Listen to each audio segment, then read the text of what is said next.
An award-winning media personality and producer. As a speaker, he's empowered over 1 million people from the stage. Now one of the leading business coaches and brand experts is taking over the world of on-demand audio. It's the Business Bully Podcast. Now here's the business bully himself, Dave Anderson. Yes, people. What up? Yo, welcome to the Business Bully Show. As always, I'm excited to be here. Thank you so much for listening. It means the most to me. I am in my hotel room in the Silicon Valley. I'll be heading back home in a couple of days. It's the middle of the night, and I woke up with just something on my heart that's just been dying to come out. And I got to tell you, the frustrating part about being a business coach and being Dave Anderson, the business bully, is that people really get me fucked up. And when I say that, I need you to understand that this isn't coming from a place of bitterness. This is coming from a place of keen observation over the past several years as an entrepreneur. It's not always easy to run a business. It is hard to grow a business. It is hard to find ways to thrive and innovate and dominate in your market. It is hard to get really successful and keyed in clients who understand what it takes to run their business. And I want to do this so that when you get into a situation, if you choose to get into a situation with me or someone like me, and you decide that all of a sudden you have some ideas and you have some things that you want to bring to the table, I want to kind of put this out there on behalf of all of us who are business coaches, who help people, start, grow, and run their businesses, to kind of give you some fair warning and maybe some insight into some things about yourself that you may or may not even be aware of. These are 10 types of people that annoy me in business. And this is in no uncertain order. This is just literally, I got up and I started writing out all of the types of people that I've run into that just annoy the fuck out of me. And it's not that they're bad people. I need to preface this. It's not that they're bad people. It's just that they've developed certain habits and certain traits that just don't bode well for me and most of my peers. This is in no way an indictment. If you feel I'm talking about you, then that's a guilt complex. You're going to have to deal with that. This is just a keen observation over the past, I would say, 10 years of doing what I've been doing. And especially in the last, 2018? So I was saying that, in probably the last 7 years specifically. And so I'm going to run these down in no uncertain order. So here we go. Let's see here. First, the nickel and dime folks. Okay. Now, these are the people who either don't have the money or they have battered girlfriend syndrome. And when I say that, that's not to make light of anybody who's been physically abused. As a victim of physical abuse myself, I don't do that, but it's just a term. And here's what I mean. If you've ever seen the movie Boomerang, there's this part in Boomerang where Layla Rashawn is with Eddie Murphy, and Eddie Murphy basically flips on her with this game. And he says to her, I've been hurt before. Just, please be gentle. And she's like, oh, don't worry, baby. I'm not going to hurt you. And, he does that as kind of a game. And a lot of people kind of do this whole battered girlfriend syndrome, or they've made some piss poor choices because they didn't vet their coaches properly. And so it becomes a thing of, well, I've made investments like this before. And I'm like, okay, first of all, you may have made bad decisions and you may have made bad investments. Welcome to Business 101, home of the Whopper. However, unless you made a bad investment with Dave Anderson, I don't want to fucking hear it because you contacted me. I don't go out seeking business. I put it out there. If someone wants to do business with me, then we're doing business. If it's a good fit. But I'm not out here chasing you. So if you came to me, I don't want to hear shit about how you've been hurt before. First of all, being hurt before has nothing to do with me because I'm not in the feelings business. I'm in the business. I am in the business of growing entrepreneurs and helping them get to the next level. I'm in the business of innovation. I'm not in the business of being Jan Levon Zant. Like, I'm not going to fix your life, beloved. No! Like, that's not my shit.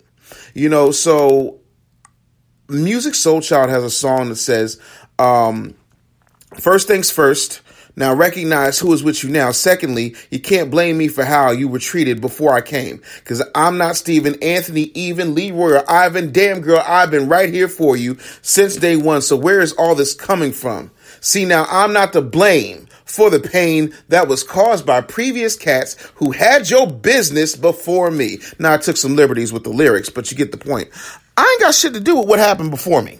You got yourself in that mess. You didn't vet the coach or the business partner or the relationship or that company or any of that other shit that has nothing to do with me. I'm just not I'm not here to hear about how your 67 steps with Ty Lopez or whomever the fuck else didn't work out for you and how you're shell-shocked and boobity. Then what are you fucking wasting my time for?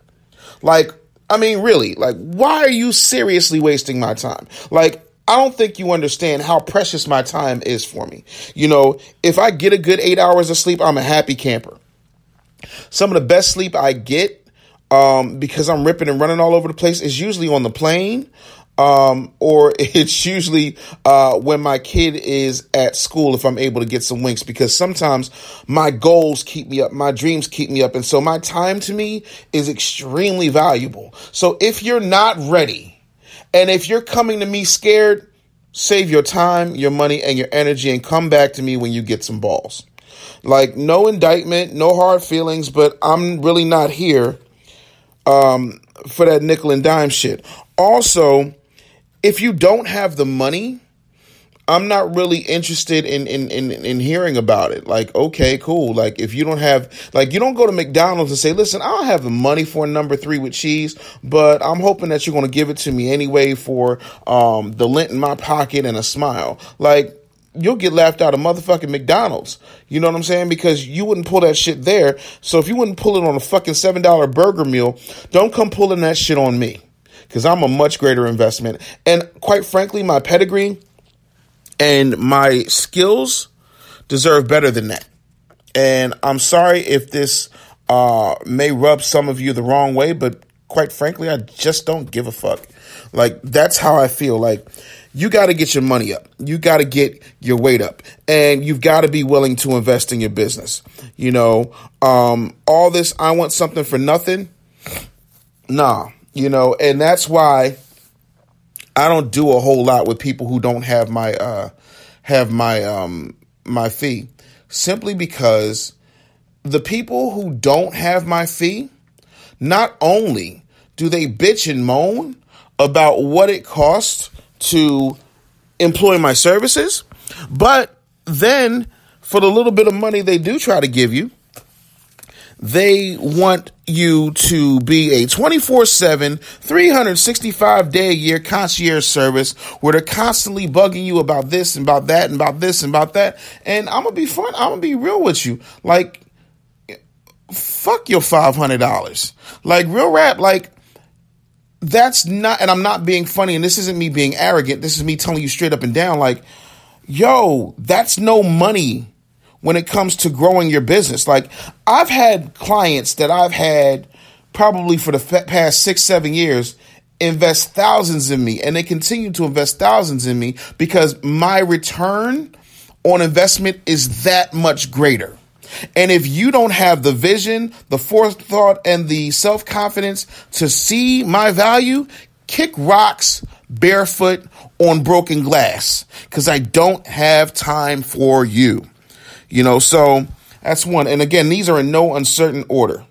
The second kind of person that, really just annoys me in business are business zombies.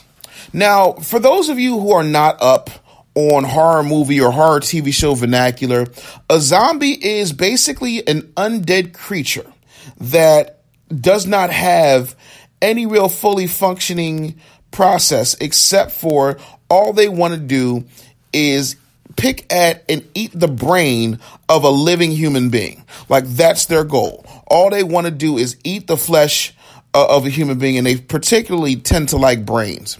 And so you'll get these folks, and they'll be like, oh, hey, Dave, business bully, man, love your stuff, bro. Listen, I just wanted to sit down and see if we could get together. And, I just want to pick your brain. And I'm like, oh, yeah, well, unfortunately, I need every last piece of this gray matter. You ain't got time to pick it. Now, if you like to schedule a consult, if you would like to do a discovery call, my discovery calls are about 15 minutes. They're free. They're no obligation. We can do that. But if you think that you're going to get ideas from $1 million machine that is stuck between my ears, fuck you with a sick dick. Like, I'm not going to waste and disrespect the amount of time I've put in through blood, sweat, and tears, through living in my truck, through washing my nuts in a gas station sink, through building businesses that have grossed millions of dollars for people and only getting pennies. Like, those days are so far behind me. What I have is so valuable. And I'm not saying I'm the shit. I'm saying I'm really fucking good at what I do. And it's evidenced by the things that I've accomplished, those that I get credited for and those I don't get credited for. But some of the people that a lot of y'all run around with watching, are literally running around with my words in their mouths. And so you don't get to sit down with me and pick my brain. Now, if you are somebody that I'm close to and there's only a handful of you, if I'm married to you, if you are in my immediate family, and seeing as though my daddy's dead, that only kind of leaves my mom and my brother. I got a couple of cousins who are the exception to that rule. But other than that, nah. Like, the majority of my family can kick rocks too. Like, I don't play that shit. You will not, you won't, and I need you to be clear on this, and this is in no way an indictment on any one of my peers or any one of my friends. But y'all wouldn't dare do that shit to Eric Thomas. You wouldn't dare try that shit with Gary V. So don't come try that shit over here. Like, you don't get to pick my brain.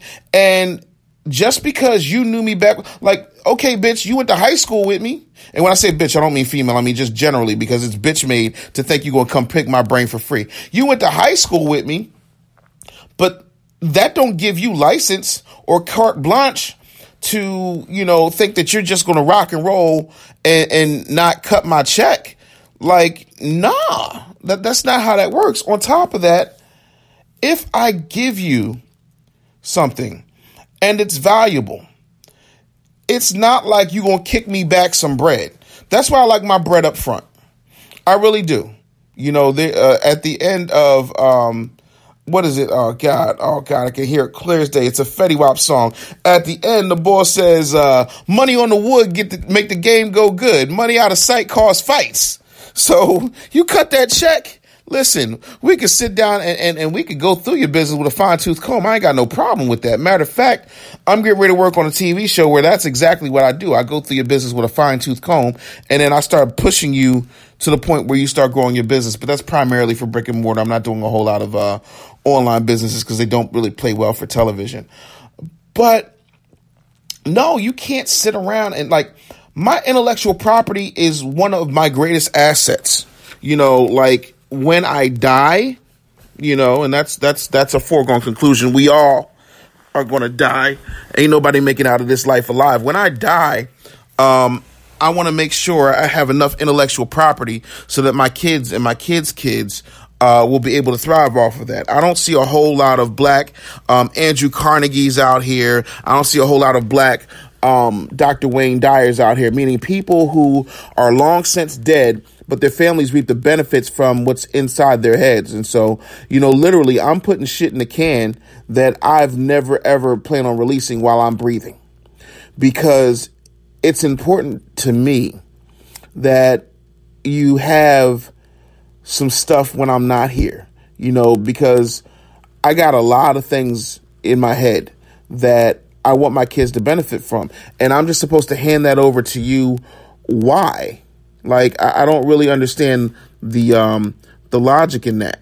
I don't understand why you would think that that is anywhere near acceptable, because I value me. You know, that's like if you run a t-shirt business, you know, you don't want somebody just wanting free t-shirts and you're not getting anything in return for it. Like, how is that fair? Like, that doesn't make any sense. You know, like, you're not leveraging any relationships. You're not, you know, contributing. No, like, stop. That's just never going to fly with me. So no, you can't pick my brain. Again, if you want to get on a discovery call and we can kind of hammer out, you know, where your holes are, and if you're a good fit to come on as a client, you can definitely go to bit.ly/bully call and get on the call. And again, like, that's a good thing. But no, you don't get to pick my brain. And then it's not even that. Like, forget me. It's not fair to my clients who pay me, you know, to have access to what's going on in my head to help them with their business, for you to come along and just think that you just got the velvet rope VIP access to my shit. Like, nah, people pay for this and it's well worth it. So that's two. In sales, this is number 3. Again, these are in no uncertain order. In sales, there's a term. And basically what it means is you can't have one without the other. It's called a one-legger. Now, a one-legger means that if there's a decision maker who needs to be included in the discussion of a purchase when it comes to business, then that person should be there. Because when you run a one-legger, you get one commitment from one person, but you don't get a commitment from the other person. So in other words, if you run a business, right, and your spouse isn't involved in the business, but your spouse has you by the short and curlies, meaning has you by the nutsack hairs, you know, or by the nipples, whatever the case may be, and you need me to explain to your spouse why we're doing what we're doing, that's problematic for me. And especially in black culture, and I ain't trying to be funny, and I'm speaking generally, so if it don't apply, let it fly. But in a lot of times, and I don't know who said it, but there was somebody who's talking about Obama, and they said, you know, when you got a black wife, it's like, oh no, baby, we the president. You know, it doesn't become your individual thing, it becomes our thing. And that shit right there, like, I'm not a Yanla, I'm not a marriage counselor. And one of my pet peeves, and anybody who's known me longer than 5 minutes will tell you, unless I'm doing it in the context of radio or in the context of stand-up comedy, I really fucking hate repeating myself. Like, you want to watch me get pissed off, watch me have to repeat myself. If I tell you some shit, then you ought to be able to relay that to your spouse. I should not have to come back and explain to your spouse why you're doing what you're doing. You know, if this is a situation, and I get it, like, major financial contributions and major financial expenditures should be discussed, but that ain't got shit to do with me. Like, that is some shit for you and your marriage counselor to work out. And a lot of times people don't give their spouses all the goddamn details. And then shit has to get changed, and then shit has to move around, or, you know, the deal falls through because you saying you ready, but, you know, they got battered girlfriend syndrome because you went and ran up the flagpole. You went out to the fucking trading market and traded your cow for some fucking magic beans that didn't grow a goddamn beanstalk that led to a cloud city with a goose that laid the golden eggs. Again, shit ain't my problem. You know what I'm saying? So before you do business with me, and before you decide to do business with me, make sure that you talk to whomever you need to talk to when it comes to your finances before you come dragging me into your shit. Cause that shit's really fucking annoying. You know, well, you know, we've done this and we've done that and da da da. I'm like, oh, so you do the business? Oh, well, no, I'm just here. Oh, okay. So basically you just want to be nosy. You here to just be nosy. Okay, nosy. That's fine. Shit really gets on my nerves. Like, it really does. Because it impedes progress. Like, if that's the case, I'd rather just have everybody who's involved. And I mean, even if you're involved from a silent partner standpoint, I'd rather have you there explain to you what it's going to be and what it requires from the business owner or the person who actually operates the business. And everybody can be on the same fucking page, because if I got to come back and repeat myself, I'm going to be annoyed. Like, I'm going to be really fucking annoyed, because it's like, yo, like, again, I don't go seeking this shit. People usually seek me. And so when they seek me and they're excited and they're ready to do business, and then they're coming with drama and look, man, please, I got my own spouse. I ain't got time, for the extra shit, and that applies to everybody. Like, I've seen, wives, because 95% of my clientele are women. I've seen wives have to explain shit to their husbands, and the husbands looking at me like I'm not gonna pay a lot for this muffler, and I'm like, yo, my dog, like, number one, yeah, all that's well and good, partner, but that's what I cost, and this is what your wife wants to do, so like, y'all work that out. But I'm not here for the drama. I'm not here for the bullshit. Like, it's just not my thing. Real rap. So yeah, one-leggers really bothers me. So the fourth type of person in business that annoys me are the TV/internet entrepreneurs. These are the people who've seen, 3 seasons of Shark Tank and 2 episodes of The Prophet, and all of a sudden they're just a fucking captain of industry and ain't done shit. Ain't never balanced a motherfucking set of books in their lives. Ain't never seen a P&L. Don't know, ROI from SHIT. And they want to begin to try and school me on how things should go because they've learned a few new terms. And I'm like, oh my fucking God. Like, y'all do realize that shit's a show, right? Like, that's not really how it goes, but, please wow me with, your amazing tales of, equity and, how much money you should be making and what your valuations are. Please continue to tell me about this. When you have zero experience in business, your ass sits in a cubicle 40 hours a goddamn week, and you want to talk to me about some bullshit that you saw, Damon John say on goddamn Shark Tank, and I'm like, y'all do realize that an 8-minute clip usually comes after an hour and 45 minutes of back and forth and forth and back and back and forth and forth and back, and I don't think people understand that it looks easier than what it actually is. Business is not an easy situation, and no TV show, no shit on the web. Oh, well, such and such says this. Yo, then why the fuck are you talking to me? Well, I watched this video and, whether, it's this person or that person or this, that, and the third. Like, yeah, well, I know those people. Like, go talk to them if you can get an appointment, and sometimes you have to kind of move, and I'm telling you this not only to caution you, but for other coaches and other people out here who are in this industry. Sometimes you have to move away, from people and get yourself a little distance. If that means an assistant, if that means, even if it's a virtual assistant, sometimes you have to create some distance between you and those type of people, or at least have a system in place to vet those types of people, because they are really just an egregious waste of time. They don't know what they're talking about, but they feel like they do. And they feel like they're emboldened in order to tell you some shit and that they really don't truly understand.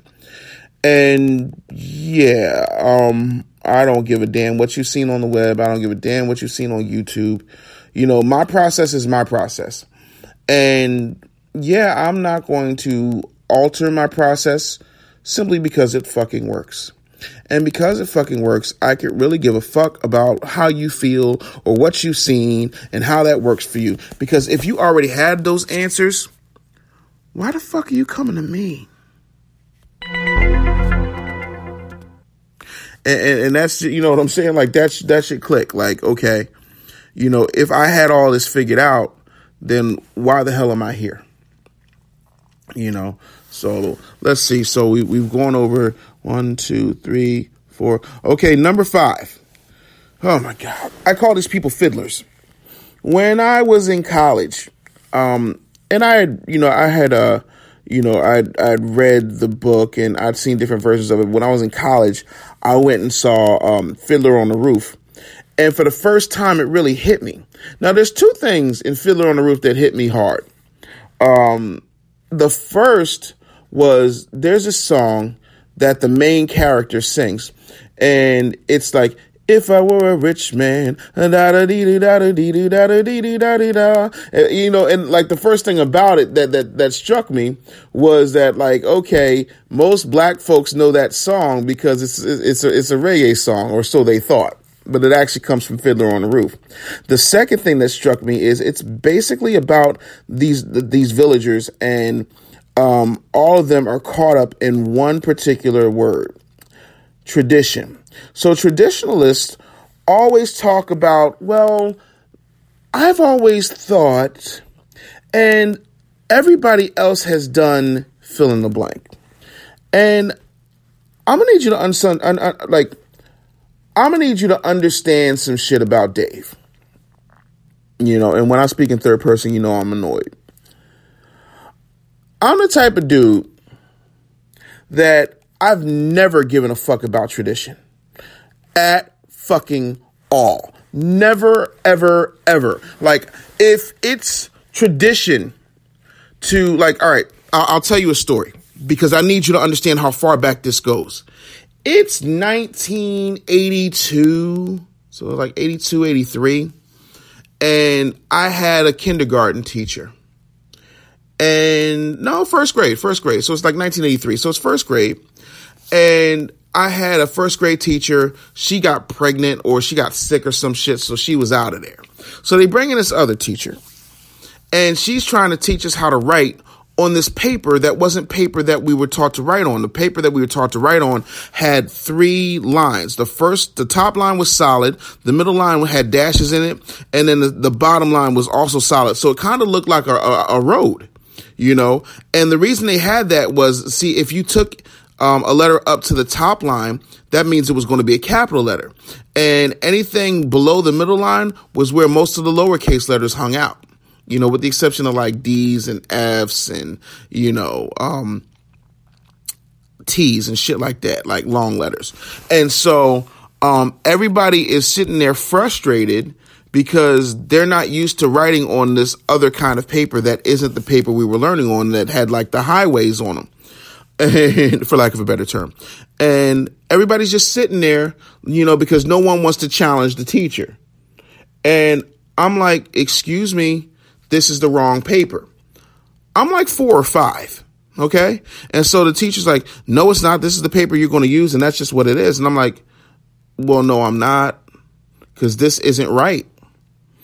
And so she was like, I said, you're going to use this paper because I said so. I said, well, no, I'm not. Like, because this is wrong and I don't know how to use this paper, and I need the paper with the lines in the middle, and this, like, we just started this. Like, when I tell you we just started this shit, like, if school year started in September, this is like October. I remember this shit like it was yesterday. And she said, that's it. I'm taking you to the principal's office. And so she has somebody watch her class, and she sends me to the principal's office, and I sit down with the principal, guy named Donald Wittenberg. I'll never forget him as long as I live. And Mr. Wittenberg says, well, I need to get all the facts, so I'm going to call your parents. So no problem. So they call my mom. My mom comes from downtown where she's working at a hair salon. She's managing a hair salon downtown. My grandmother shows up, because she's down the street and around the corner, because they call one number and then they call the other number. So my grandmother, my mother, the principal, and the teacher are all in there. So at this point, my bags are packed. I'm sitting in the principal's office, and I ain't shedding a tear. I ain't scared. And I'm like, oh, I'm about to get, like, this is how my thought process was. I wasn't saying this at 4 or 5, but my thought process was, I'm about to get this lady, because this lady thinks that just because I'm 4 or 5 years old, that she's going to run me. And I know that I'm right. And when I know that I'm right, I don't back down. I will not. I will double down. So I wait till everybody gets in there. And, they said, the principal says, well, David, Mrs. what, I don't even fucking remember her name. I just remember, she was a, other than that, she was a really nice lady with an afro, beautiful sister. I remember her, being really pretty. I don't remember her name, but I do remember, the principal saying, Mr. Wittenberg saying, well, she feels like you were being disrespectful. Do you know what that means? I said, yes. Do you feel like you're being disrespectful? I said, no. They said, well, she said that you refused to do your work. I said, yes. He said, well, is there a reason why? And I said, yes. And so my mother and my grandmother are perplexed because they don't know me to ever not do my work. And so they were like, well, what is it? I said, because she wouldn't listen to me. And I'm telling you that she's wrong. And so my mother looks at my grandmother and my mother look at the teacher. Everybody looks at the principal, and then everybody starts looking at me. And Mr. Wittenberg leans over his desk and he says, well, David, can you explain to me why you feel she's wrong? I said, no, I can tell you why she's wrong. I'll show you. And I opened my bag and I pulled out the paper that she wanted us to write on. I said, this is the paper she wanted us to write on. I don't know how to use this paper yet. This is for big kids. I'm not a big kid yet. I don't know how to use this paper. I said, but this is the paper that Mrs. whatever the hell her name was, who got sick or pregnant or left for whatever the fucking reason, told us to use. And this is how we learn on it. And this is why, because if you have lowercase letters, this goes up to here. If it has uppercase letters, it goes up to here. And that's what we need, because that's what we were taught on. And they said, well, the principal says, well, why didn't anybody else in the class say something? I said, because they're all scared of her and I'm not. And the principal looks at me and he looks at my mother and he looks at my grandmother and he smiles. And he says to, Mrs. Do Funny, whatever the fuck her name was, well, yeah, he's right. Like, that's why he was trying to tell you. And he's not a disrespectful child. He's not a problem kid, but, he's inquisitive and he doesn't miss much.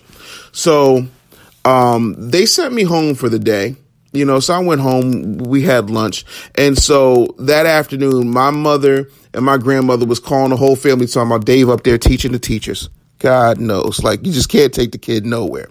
And so I bucked tradition. I have always bucked tradition. I told you that story so that you can understand, like, from the time that I was able to form coherent sentences, I have been going against what everybody else does. I'm a renegade. I don't respect authority. I don't respect what other people have done before. Like, I think it's great, and I mean, that's cool, but I don't respect it to the point where it's going to hinder my need to innovate. I'm going to innovate. And if you're stuck on, well, this is how it's always been, I'm not the coach for you. If you want somebody who's just going to take you to the middle of the road where you can do what everybody else has always done and be lost in the process, I'm not the dude for you. Do not go to bit.ly/bully call and have a call with me and my team. I'm not the dude for you. You need somebody who's just going to take you but so far, who's just going to do but so much, and that's good for you. Congratulations. God bless you. Take care, comb your hair. But if you want somebody who's going to help you find your way to be a renegade in your own lane, to make noise in your own voice, yet another concept that I've taken and other people have run with. You have to learn to make noise in your own voice. I don't want you to be a bunch of Dave Anderson clones. I want you to be you, and I want you to be the most authentic version of you. But in order for you to do that, we got to start making some different types of moves. And so, I don't have time for people to tell me about how it's always been. I know how it's always been, because if how it's always been was that fucking good, here we go again. Why are you on the phone with me? That's all I'm screaming. So, I'm not really here for that shit. So, I'm just not here for traditionalists. So the sixth type of person that annoys me in business are the speedsters. Now, for those of you who aren't up on comic book vernacular, a speedster is somebody who moves really, really fast. So fast, in fact, that you can barely see them move. The Flash is like that. In the Marvel universe, the Quicksilver is like that. People who just pew, pew, pew, pew, all over the face. And in business, these are people who try to rush the process. You can't rush the process. You got to trust the process. I'm going to need you to be like a bunch of little Joel Embiids. I'm going to need you to trust the process. Calm the fuck down and relax. Like, I'm going to need you to understand that you have to give time. It's said that a bamboo shoot won't grow for 5 years. So for 4 years, do you know what it does? It literally puts together an intricate system of roots in order to draw nourishment and entrench itself into the rich soil that it's growing in. And then in that 5th year, all of a sudden that shit will shoot up 80 feet. But before it shoots up 80 feet, it's going to take 4 years of groundwork. Now, for those of you who think it's going to take 4 years of groundwork for anything I do, that's not the point. It moves much faster than that. But sometimes it ain't just going to move on your pace. I'm not motherfucking McDonald's. Okay? If we're putting a plan in place and I'm working on some stuff on my end, you're going to be working on some stuff on your end. And sometimes that stuff is going to take some time. Sorry. So you're going to have to be patient because I know you're excited, but you're going to have to understand that this shit is a process. And if I've got to lay an intricate network of roots in order to get your business to grow the way that it needs to, through consistency, through exposure, through non-traditional revenue generating systems, then that's what the fuck I'm going to do. And that's going to take some time. So you're going to have to be okay with that. I hope you understand that, because if you're a speedster, like you're going to be annoyed, because that's not how I work. Sometimes shit goes like this. And sometimes it moves at a snail's pace because that's just what it dictates at the time. And so you have to enjoy the process. You have to trust it, and sometimes you'll be like, oh, well, it's not working right now. No. You got to be consistent. You got to stay the course. When I started this podcast, it didn't have, tens upon thousands of downloads at first. There were probably just a handful of folks who even knew who I was. In the business world, because I transitioned from the entertainment industry into strictly business, and because of that, sometimes, I had to deal with the fact that most people just didn't know who and what I was and what I was about. And so I had to build up an entire reputation all over again, and, that takes time, and I'm okay with that, and I don't have an issue with making it happen, but I do have an issue with people who don't have the patience to understand that I deal in marathons, and marathons require a certain bit of training. It also takes, 26.2 miles for a marathon. It also takes 26.2 miles to complete a marathon, and you have to build up a stamina for that.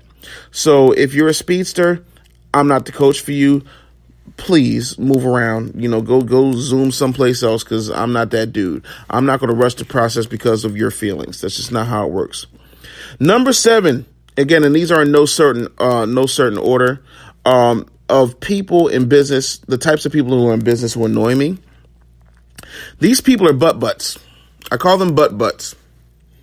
And the reason I call them butt butts is because, well, normally they're assholes and they got to question everything that you do.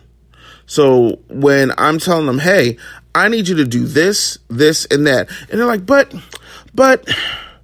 if I do this, then, what'll happen? And, and don't get me wrong, I don't mind you asking a question. I'm not on some, you can't ask me shit because I'm Dave Anderson type of shit.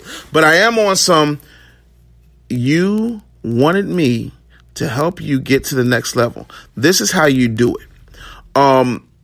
When I was a kid, one of my favorite movies was The Karate Kid. And not because of the fucking crane kick, and not because, finally the nerd gets the girl, or, the kid learns how to fight. That's not the crux of the movie. Like Daniel LaRusso, I personally didn't like him. I felt like he was a bit of a dick, to be quite honest with you. Ralph Macchio's character. I kind of felt bad for Johnny. Like Johnny was a dick, but he was a dick who was there first, and he kind of got a bad rap. And my favorite character in the Karate Kid franchise was Mr. Miyagi, because Mr. Miyagi survived, war toward Japan. Mr. Miyagi has suffered several losses in his life. He had reached a certain age. He had a certain level of skill, and yet and still he was a handyman in an apartment complex, and he led a very simple, quiet, peaceful life. But he had all this knowledge. He had all these abilities. He had all these talents and gifts and skills that developed over several decades of living and consistent, back-breaking practice. And so he had the benefit of experience. So what tends to happen is, the Karate Kid, Daniel LaRusso, comes to him. He's like, yo, can you teach me karate? He was like, yeah, I'll teach you, come by tomorrow. So he comes by and he's like, yeah, I'm going to need you to, see these cars I got? I'm going to need you to just wax on, wax off. And I need you to do it just like this. No, stop doing it like that. Wax on, wax off. And then the next day he comes, like, he does that shit for like a week, and then it's paint the fence and, or sweep the floor or whatever the fuck it was.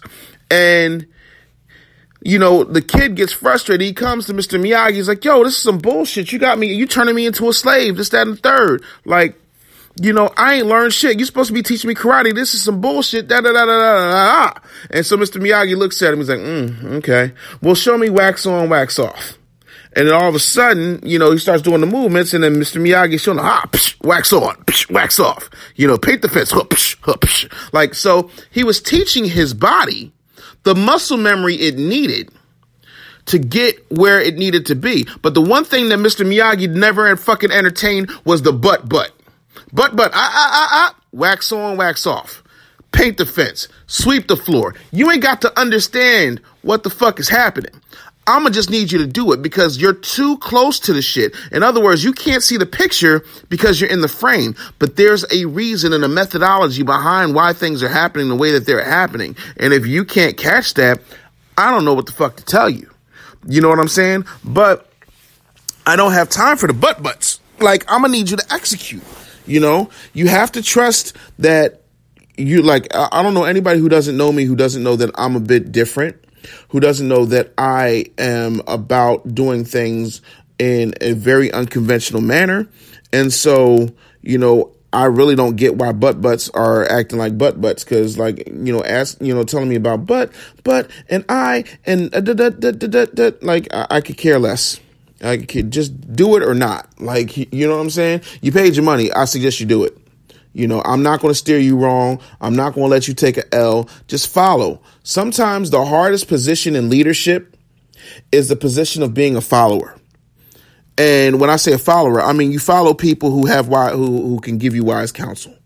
And I'm not saying that I'm Mr. Goddamn Miyagi. I am saying that I've learned a lot of hard lessons, and I've been able to parlay those lessons in a way that's made me, financially comfortable. You know what I'm saying? And I think that has a certain level of intrinsic value to it. So I'm always looking to try and help people get to that level. I think that is extremely important. So a little less but, and a little bit more cooperation. Or to quote the quote unquote alleged king of rock and roll, a little less conversation, a little more action. So number 8 in the list of people in business who tend to annoy me are hiring managers. No, not hiring managers like people who actually are in charge of giving me a job.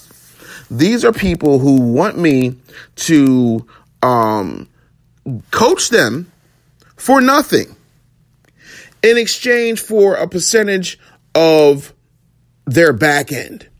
And my whole thing is, number one, 9 times out of 10, if you're coming to me, it's because your business is not doing well. So if your business is not doing well, you don't have anything I want. I can't feed my kids on hope. There ain't but one person that made an assload of money on hope. Actually, 2. The first is Jesse Jackson. The second is Superman. Those are only 2 motherfuckers I know make money off hope. Because the S on Superman's chest is actually the Kryptonian symbol for hope. It's the crest of the House of El. And it's hope because it looks like an S, but it's actually a winding river that never stops flowing. And it carries with it the hopes of their people. Jesse Jackson's been talking about keep hope alive for the past, 5 decades. So other than that, I can't hope that your business pops. I believe in my work, yes, but I don't want to be involved. Like, that's not what I do. I don't want to come and work for you. So get the fuck out of here with your, oh, well, I can hook you up on the back end, brother. Like, get the fuck out of here. Because anytime I've done any type of back end deals like that, and this ain't battered girlfriend syndrome, this is just smart business. Anytime I've ever done any back end deals like that, it's always some fuck shit. It's always some dumb motherfucker who wants to try some dumb fuck shit and act like they didn't do anything. I had a deal with a company, and I'm not going to put the company out there, but I was really, really vocal about this deal, and I was really excited about this deal. And, I had everything in writing, and, we were rocking and rolling. And, this is just a side note. A lot of times if I own a business, because for this, and I know this seems like I'm really going stream of consciousness, but I'm not. I'm trying to word this carefully. Ownership has different levels. For example, Venus and Serena Williams own, I think, like 10% of the Miami Dolphins. That makes them an owner. Jay-Z, before he divested himself because he has Roc Nation Sports, owned 1/15 of 1% of the Brooklyn Nets. I'm going to say that again. Jay-Z, before he divested himself because of Roc Nation Sports, he owned 1/15 of 1% of the Brooklyn Nets. So just do the math on that. 1/15 of 1% is what he owned, and he was considered an owner. So with this particular company, I owned 20%, and my job was to go grab influencers, utilize my relationships, give the brand some teeth, bring some value to the brand. And so I did that. And I got this particular widget. Let's just call it a widget. It's not a widget, but it's something else. I got this particular widget on heavy duty influencers, people who sold millions of records, sold out arenas, been all over TV, movies, the whole nine. I got pictures and receipts to prove it. And so one day I get a call, from the founder of the business, my partner at this point. And he's like, yeah, well, I feel like you rushed me into making a decision. I said, no, I didn't. I said, let me tell you something. You called me because your business sucks. You called me because you're still working a job, but you got this great product and you just don't know how to fucking market it. I said, I went and I got influencers. I went and I started pushing this business. I went and started doing interviews on behalf of your business. And he's like, well, you're lying to your fans and you're telling everybody you own it. I do own it. I own 20% of it. That means I'm an owner, bitch. He's like, well, no, that's not how it works. And this, that, and the third. And I said, let me tell you something, man.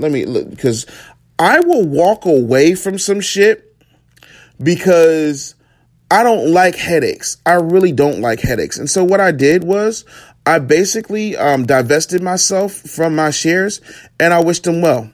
And, he's in obscurity, and that's exactly where he'll always be. Because the issue wasn't my ability to deliver, because I delivered over and over and over again. It was that he didn't have the charisma, he didn't have the connections, and he didn't have the courage to be the face of the company. He tried it, but he's not exactly he doesn't have the gift. There are people who are gifted in writing. There are people who have visions, but they can't really speak that well and they can't really articulate their vision. He was one of those. Nicest guy in the world, but he wanted to be the star. And my objective is not to be the star. My objective is to be a brand ambassador and make money for everybody. But he was like, well, you need to take, you need to be able to, finance the business. That and third. No, that's not what we agreed upon. Ain't nobody agree about financing the business. I'm not investing in this shit. I've invested my time, my relationships, and my leverage. But see, that's what I'm talking about. And so because of that and other business dealings, I don't do anything that resembles anything that looks like some hiring manager shit. Because what you're not going to do is try to turn me into an employee. And then when I deliver for you, you come up with some babbage bullshit excuse and then you can't get nothing popping. So cash is king when it comes to me. I don't want a piece of your fucking business. I got enough businesses I'm invested in. I'm good on that shit. So yeah, don't come hit me with your creative, way to try and pay me. Just fuck you, pay me. Real simple. It's real easy shit.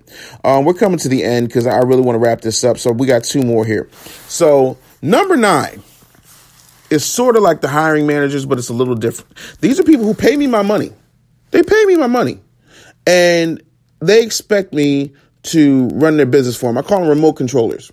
So they don't want to actually put work into their business. What they want to do is hire me to coach and then expect me to run their business for them. And that's not how this works, because if I got to run your business for you, then I'll just buy your fucking business. But 9 times out of 10, I don't want to buy your fucking business. I want to create my own shit, And so I'm not here for that shit. If I have to be more invested in your business than you have to be, then you have no fucking business in business. None whatsoever. Like, the last place you should be is in charge of a staff or running shit. You might be a great employee, but that's horrible, horrible, horrible entrepreneurship. It is horrible business ownership to think that you're just going to hire a coach and step back. Let me give it to you another way. Turn on the TV, watch the NBA playoffs. With the exception of Magic Johnson in the mid to late 90s, there hasn't been a whole lot of player coaches in the NBA, meaning people who are playing at the same time that they're coaching. If you notice the coaches on the sideline, they're in suits. They're not in a basketball uniform, because what their job is to do is to motivate, encourage, fix techniques, and help the players execute the plays. That's what coaching is. Coaching is looking at the situation on the outside and saying, this is what is right. This is what we need more of. This is what is not right. And this is what we need to fix. Now you go fix it. But this isn't a situation where you hire me. I'm not your virtual assistant. I'm not your chief of staff. I'm not your handler. I'm not your PR rep. I'm your coach. So if you go to bit.ly/bully call, be prepared for that shit. Like, understand that you're not going to remote control your business. And if you do, your business is doomed to fail, and that's on you. That ain't on me. So we have come to the end of my list. I have one more for you. And to me, I think this one is probably the most important. And again, these were in no particular order. These people are what I like to call Care Bears. And I think like episode 2 of the Business Bully podcast I did was called How to Kill a Care Bear. But Care Bears, if you're not familiar with a Care Bear is a creature that lives in a magical, mythical land called Care-a-Lot. And they have powers. And what they do is when people are sad, they come down to earth and they use their caring powers, and they stare at the problem, and they love the problem, and they hug the problem. And Care Bears, in the terms that I mean it, is a lot like that. But my point is, everything is based on feelings. Well, I feel, and I think, and I really feel like we should, and I feel this, and I feel that. I feel pretty, oh so pretty. Like, get the fuck out of here. What you feel. I don't give a damn what you feel. Like, your feelings ain't got nothing to do with it. Hell, Yoda told you, your feelings will betray you. Don't listen to your feelings. When it comes to this money, when it comes to this bread, I'm Mr. Spock. I'm strictly logic. Yes, I'm human, but I'm about this paper. And if this paper is causing me any due stress or anxiety, I'm not here for it. This is an emotionless thing. I have about as much emotion about the money as I have about ordering a fucking Big Mac. It's no thought to me. I don't feel any type of way about the pizza face kid handing me my damn Big Mac. I just want my motherfucking 2 all beef patties, special sauce, lettuce, cheese, pickles, onions on a sesame seed bun. I'm not here for your emotional diatribes. I'm not here for your fucking feelings. Again, I'm not goddamn Iyanla. The Care Bears will literally derail their business because of their feelings. Well, you said this and you hurt my feelings. No, I said this and it's factual and you haven't been able to face it. Excuse me. And a lot of times, people don't want to face their ugly. They don't. They would rather just go on about their lives and think that everything that they're doing is absolutely acceptable and that they're totally cool with whatever the fuck they've been doing. And the truth of the matter is, I'm the one to come along and tell you your baby's ugly. It's not personal. It's just a statement of fact. Your baby's ugly. Let me help you fix it. We're going to do some triage on this baby. Maybe the baby got a cleft palate, God forbid, and we need to go ahead and fix it. Well, then that's what we're going to do. And that ain't personal. That's business. And some of y'all make business so personal that you lose the ability to maintain objectivity. And that's why feelings are they have no place in business whatsoever. They just don't. Your feelings will always betray you. Oh boy, I feel like this has just been phenomenally cleansing, don't you? Thank you. I really am just like extremely happy that you've been able to enjoy this show. Please give me your feedback. Dave@businessbullyshow.com. Dave@businessbullyshow.com. I would love to hear from you. I would really love to know what you'd like to see more of from me. I'm actually thinking about going on tour, maybe doing like some intimate dates where we just sit down and we do like a dinner where you can see like, this is what I'm talking about. I want to do like a tour where we have dinner and you can ask any question. It'll be like, $200 a plate, and we'll bust it up and we'll sit there for a few hours, have some drinks, have some good food and, in particular cities, and we'll just rock and roll. And I think it'll really be beneficial to your business because not only will you have the experience of being there, but, you bring your pens, your papers, you can, bring your cameras, live stream it, whatever the case may be, and we'll bust it up. So I'm trying to narrow down the cities at this point.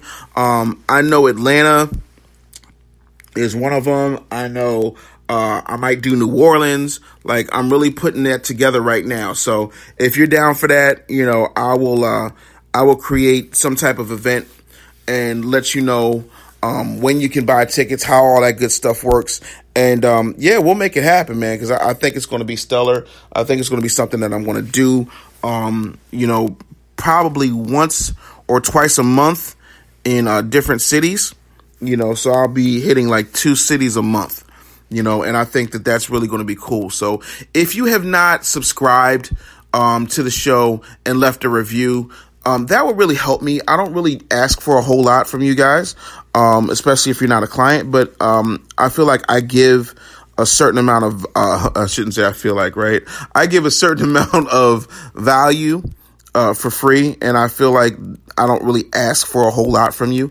If I do, forgive me, but I would really appreciate a review. All 5-star reviews get read on the air, so feel free, go to iTunes, Stitcher, Spotify, TuneIn, Overcast, iHeartRadio, wherever you listen to the show, Spreaker, wherever, and please leave a review. That really helps me out a lot, especially on iTunes and the Google Play podcast app. That stuff really, really helps me a lot. And it's, for me, all I really ask for those of you who are just strictly listeners of the show. Of course, you can always follow me on Facebook and Instagram. It is THE Business Bully, The Business Bully. Snapchat and Twitter, it's DA Business Bully. I like to keep it simple. So I'm hoping that you guys will subscribe if you haven't already. I'm hoping that you share my videos, that you share the podcast. If you like an episode, don't like an episode, feeling it, not feeling it, I want that feedback because I want to be better. I'm not afraid of feedback. I want as much feedback as I can possibly get. And I want you guys to, let me know what you like and let me know what you don't like. For me, it's invaluable because I'm trying to be better. I don't know it all. I know what I know and I know what I don't, but this show is not about me. This show is about you. I want to give you something that when you listen to it, it's valuable. And yeah, I know sometimes I get busy, but I'm working on creating more than enough content so that you don't miss me. My goal is to try and do at least 2-3 shows a week. This one was particularly long. It's about an hour because I know that, it's been about a couple of weeks since you had a real good show from me. And I wanted to kind of give you that. So I hope that you dug it. I hope that it helps your business. I hope that you really enjoyed what I bought. I hope that it might have given you some insight into how I operate and how I tolerate certain things and certain things I never tolerate. So I'm really curious to get your feedback on this episode above all else. So please shoot me a quick email, dave@businessbullyshow.com. Let me know. Again, if you could put a review up and, rate and review the podcast, that would just be like the greatest gift you could ever give me. And I appreciate those of you who've been riding for me from day one. Even those of you who've come over from the Taz Daddy days, it means a lot. So I'm going to go back to bed and chill because it's way, way early on the West Coast. And I'll holler at y'all soon. In the meantime, get out of your feelings and into your business. Peace. Want free business and marketing tips from Dave? Text Business Bully to 31996. That's Business Bully to 31996. Standard data and text message rates apply.